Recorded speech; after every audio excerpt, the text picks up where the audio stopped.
Hello friends, today I'll show you how to PHP file open in browser. So let's start.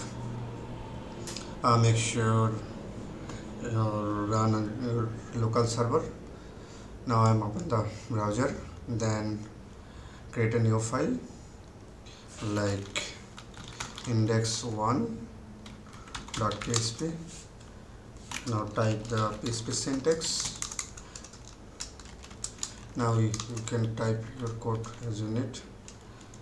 So start the typing echo hello world. Alright, now this is our main path. Now nothing else.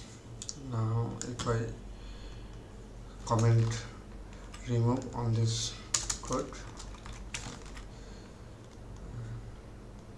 type the hello Bangladesh. Alright, now showing hello world. If you directly run on the folder path, then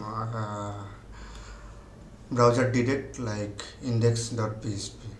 Now if you want to run this file, then you can go to the browser and you need to type this file name like index1.php. No, sorry, it's type mistake. And now hello Bangladesh. So that's it. You can run any PHP file as like this one. So thank you for the watching. Bye bye.